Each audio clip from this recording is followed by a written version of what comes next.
toca, ¿ya?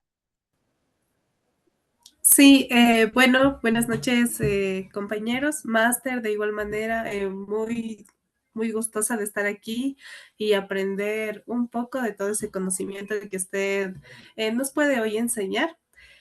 Con lo que es un tema muy relevante, el trastorno de ansiedad generalizada, que es una preocupación constante. Hay personas que no le tienen miedo a algo en concreto, sino que viven preocupadas por todo el tiempo, lo que es el dinero, la salud, la familia.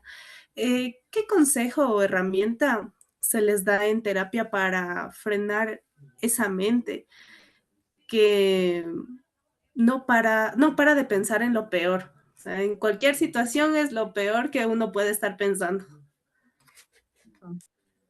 Bueno, estoy aquí justamente para poder conversar con ustedes y sensibilizarnos más en este tema muy importante. Y nuevamente, como profesionales de la salud mental, tenemos que tener algo muy claro. Los psicólogos no aconsejamos. ¿Por qué?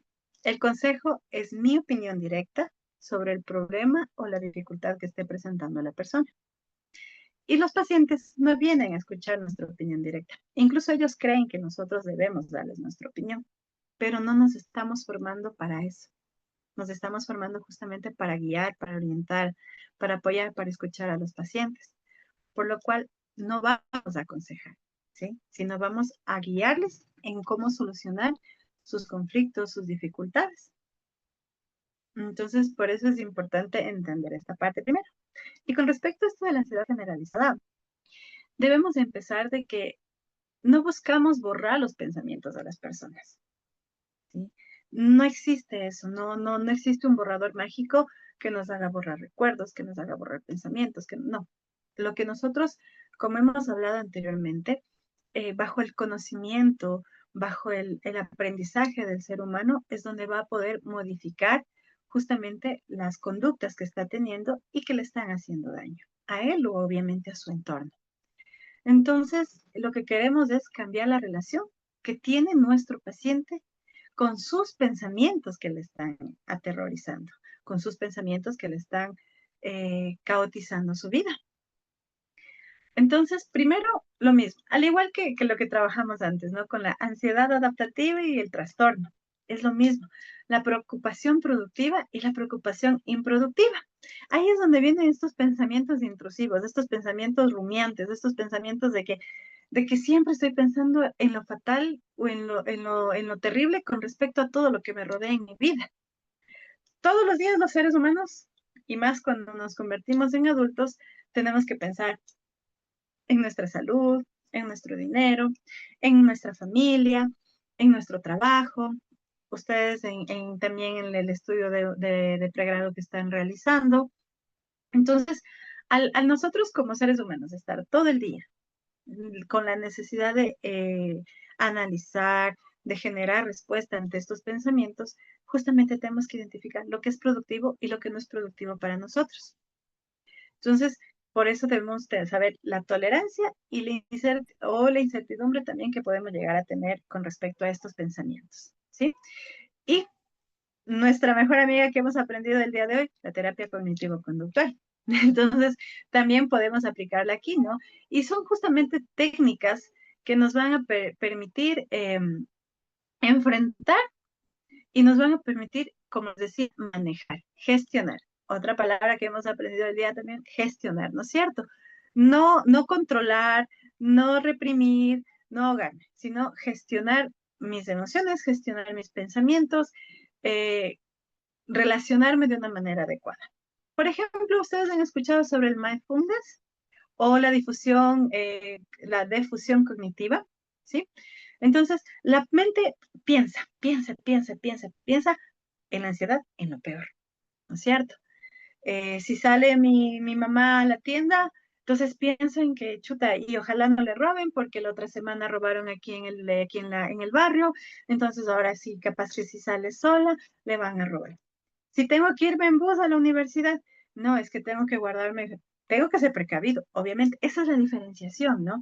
Tengo que ser precavido, no debo sacar el teléfono. Pero si empieza mi mente, ahora si saco el teléfono, me van a robar, me van a apuñalar, se van a subir al bus con una pistola, van a dispararle al señor que está al lado, le van a disparar, me van a disparar a mí. Entonces, justamente, ¿cómo relacionamos o cómo, como les decía anteriormente, la tolerancia a este tipo de pensamientos? Con estas técnicas, lo que hacemos, como les decía, es justamente empezar a relacionar nuestro cuerpo, la reacción de nuestro cuerpo, con justamente con lo que estamos pensando, ¿sí? Debemos entender que este pensamiento no es un hecho, o a enseñarle a nuestro paciente que estamos hablando ahora, pues que este pensamiento no es un hecho.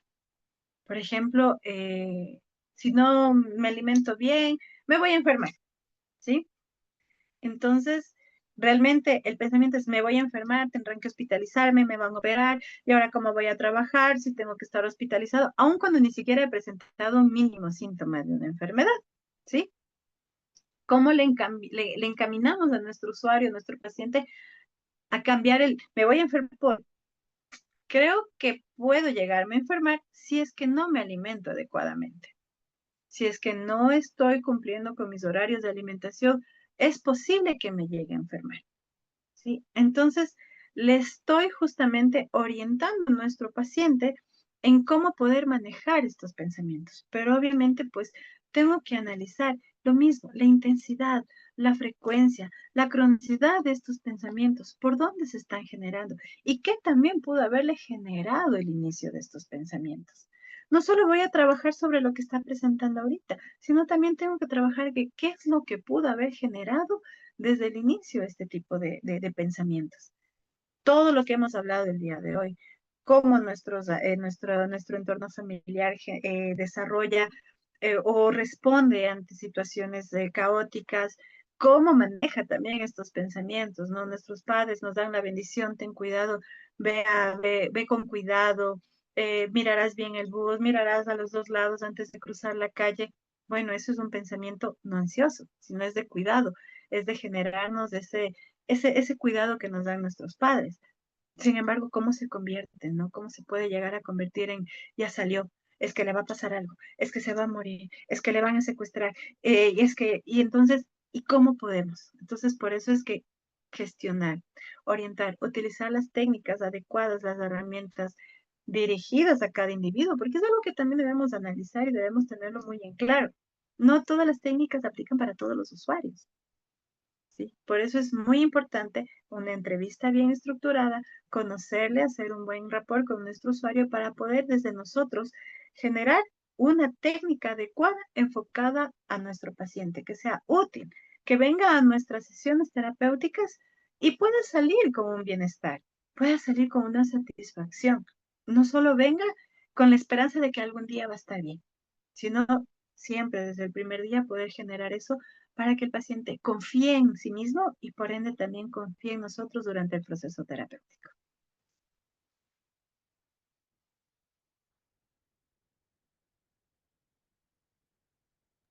Listo, gracias. Bueno, ahora también nosotros, bueno, queremos un poquito hacerle una pregunta, Magíster, acerca de lo que es ataques de pánico. Básicamente, solo una preguntita, ¿sí? También por factor de tiempos, porque me imagino que usted tiene que también estar pendiente de sus pequeñitos. La gente sufre de ataques de pánico y termina a veces encerrada en su casa o con miedo a salir a la calle, como sería la agorafobia, ¿verdad? ¿Y cómo se empieza a trabajar con alguien que ya tiene ese nivel de aislamiento en lo que se refiere, por ejemplo, a ataques de pánico o la agorafobia, ¿verdad? El miedo a salir de casa. Bueno, entendamos lo mismo, ¿no? Siempre es muy importante analizar e identificar realmente lo que la persona está presentando. En este caso, si está encerrada en su casa e identificamos que es una agorafobia como tal, entendamos que no es el miedo a salir a la calle como tal. No es que toca la calle y le da miedo, sino en sí es el temor que puede producirse las sensaciones a la exposición de estar en un entorno fuera de su hogar. La persona cuando empieza a aislarse, no debemos decirles, bueno, sal, no pasa nada, mira, fuera no hay nada, está todo bien, mira, está haciendo un lindo sol, solo hay perritos, solo hay gatitos, no hay nadie. no podemos obligarlo. No es que la persona no pone de parte, no es que la persona no tiene voluntad, no. Cuando hablamos de trastornos, no es que la persona no pone de parte. Y la solución no es poner de parte, no es la voluntariedad. Es realmente el entender cuál es la dificultad y siempre indagar de dónde pudo haber iniciado esta dificultad. ¿Cómo le ayudamos? Lo mismo de antes, empezar a desarmar lo que está sucediendo. Cognitivamente, nuestra amiga nuevamente hoy día, terapia cognitivo-conductual, ¿no?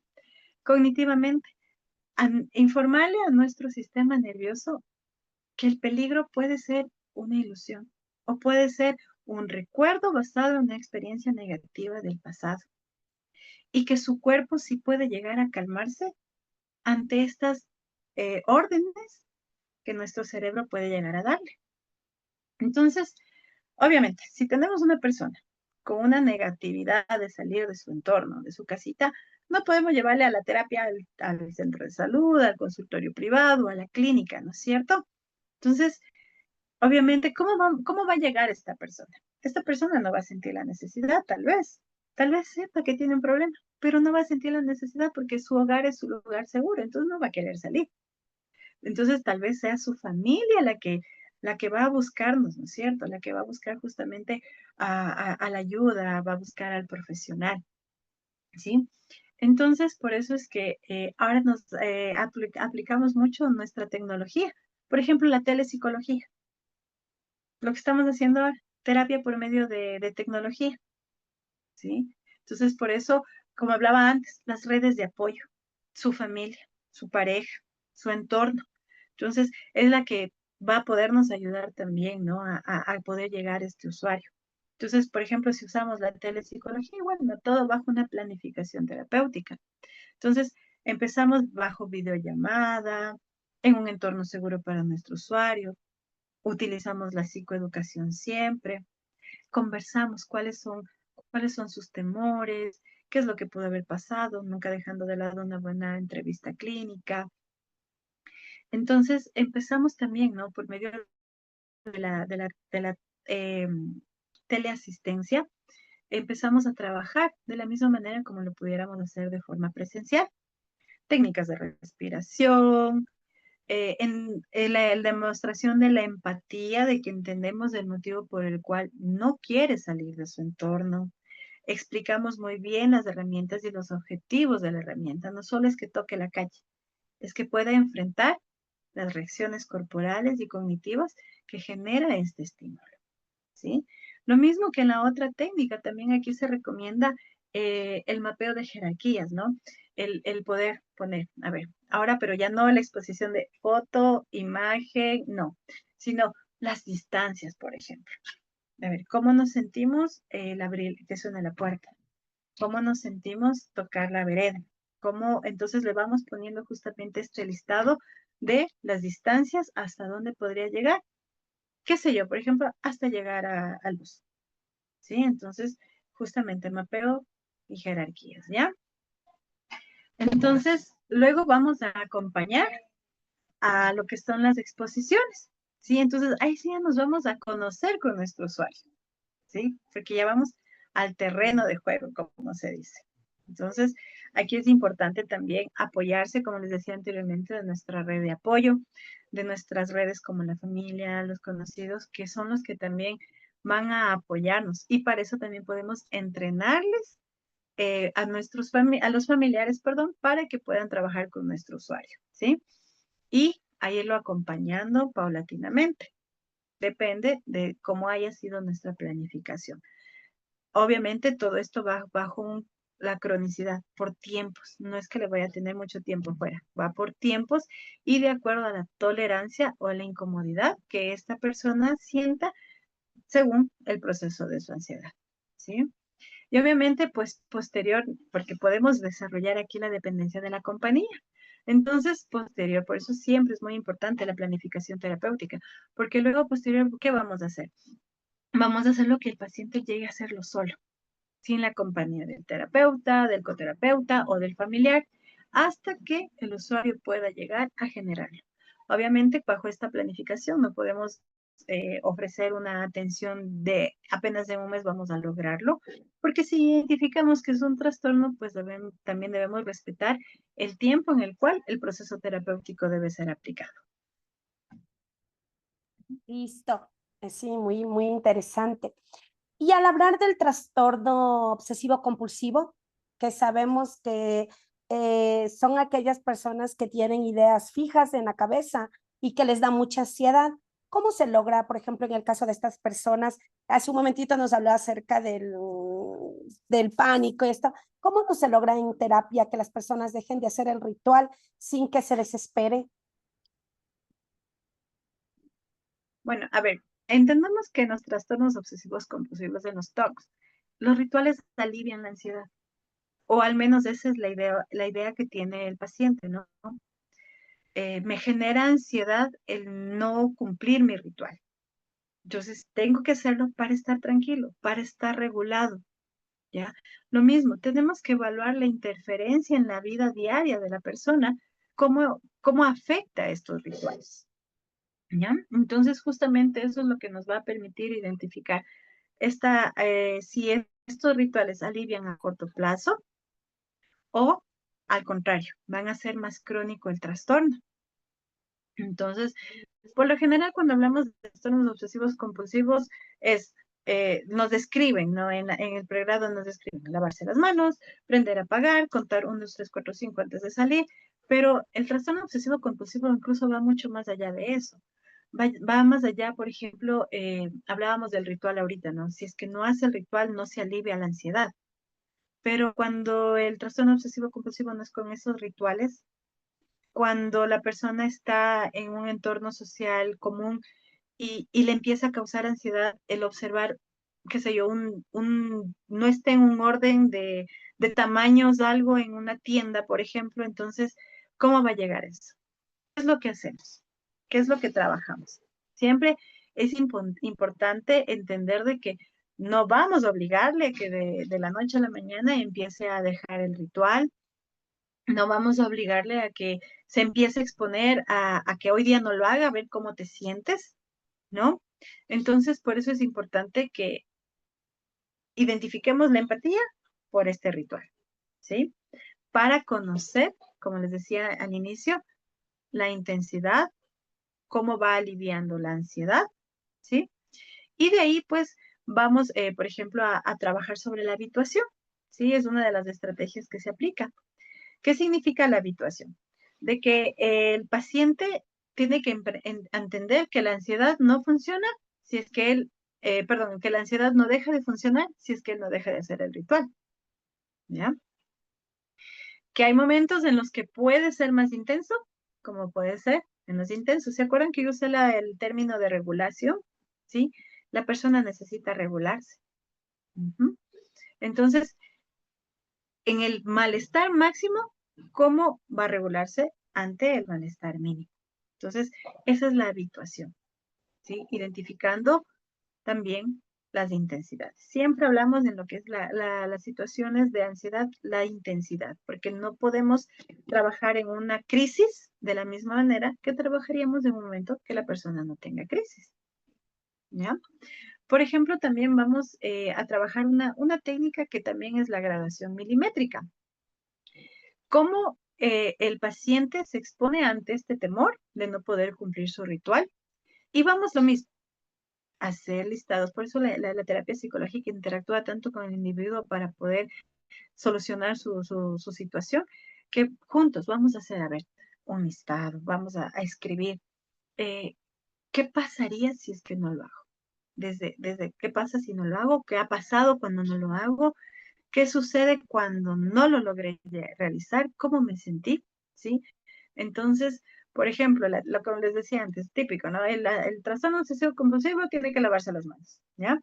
Entonces, ¿qué pasa cuando no te lavas? ¿Qué pasa cuando te lavas 5 veces al día? ¿Sí? Te hago tocar el sol. ¿Cómo te estás sintiendo en el momento en el que no te estás lavando ahorita las manos? No te voy a dejar prender la luz. ¿Qué estás sintiendo? Entonces, empezamos justamente como decía, a graduar milimétricamente o numéricamente cómo se siente, ¿no? Cómo el paciente está escalando el no realizar este ritual. ¿Ya?